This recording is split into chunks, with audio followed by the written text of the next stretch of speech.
Hi friends, అందరూ బాగున్నారా? నేనైతే బాగున్నాను. నిన్న మా చెల్లి వాళ్ళు ఊరు వెళ్ళాను. అక్కడ అసిరి తెల్లమ్మ వారాలు చేశారు. అది చూసారా? ఆ 3 ఘటాలు, అమ్మవారి ఘటాలు. సో ఇది చాలా సంవత్సరాల క్రితం పూర్వకుల నుండి వస్తున్న ఆచారం అంట. నేను చాలామంది నాకున్న వాళ్ళని అడిగాను. ఇది చాలా బాగా చేస్తారు. ఇది వంశానికి సంబంధించిన వారాలంట. అది ఇంటి పేరు ఉంటాయి కదా, సర్నేమ్స్, వాళ్ళు చేసుకుంటారట. ఆ సర్నేమ్స్ ఉన్న వాళ్ళందరూ చేసుకుంటారట. ఒక యూనిటీగా అందరూ కలిసి ఉంటారు. అలాగే అక్కడున్న వాళ్ళని కూడా అడిగాను.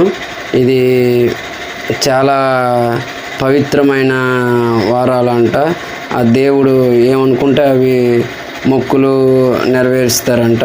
ప్రతి ఒక్కరిని నేను అడిగాను. ఇంకా అందులో చెప్పాలంటే ఇది ముఖ్యంగా ఆడవాళ్ళకి సంబంధించిందని చెప్పవచ్చు. అయితే నేనైతే చాలా హ్యాపీగా ఫీల్ అయ్యాను. నేను కూడా ఆ దేవుడి దగ్గరికి వచ్చి మొక్కుకున్నాను. నా కోరికలు కూడా కొన్ని ఉన్నాయి, అవి తీర్చమని.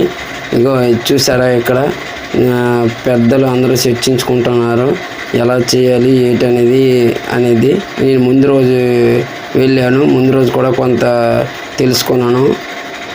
ఇగో ఈరోజు పండుగ ఫ్యామిలీతో అందరూ వచ్చి చూడండి ఎంత హ్యాపీగా ఉన్నారు. ప్రతి ఒక్కరూ ఆనందంతో మునిగి తేలాడుతున్నారు. ఎక్కడ చూసినా చుట్టాలు, బంధువులు అందరూ ఉన్నారు. అలాగే నాకు తెలిసిన ఇన్ఫర్మేషన్ ప్రకారం అతను ఉన్నాడు కదా, అతను పెద్ద ఇలాంటి పండగలకి అన్నిటికి అతను పెద్ద. చూసారా దేవుడి మహిమ? చూడు, ఎంత గాలి వేసినా అలాగే కనిపిస్తుంది.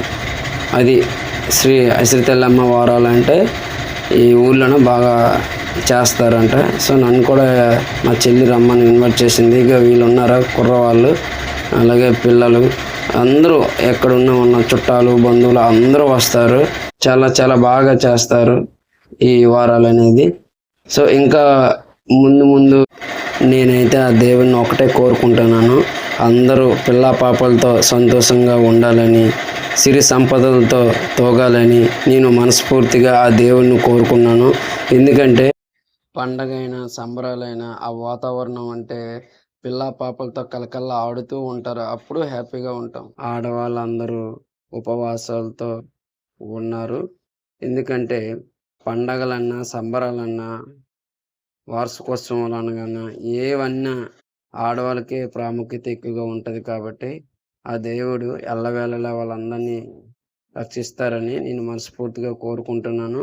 అలాగే నేను మాత్రం చాలా హ్యాపీగా ఫీల్ అయ్యాను. ఎందుకంటే అందరూ ఒక కలిసికట్టుగా ఒక ఇది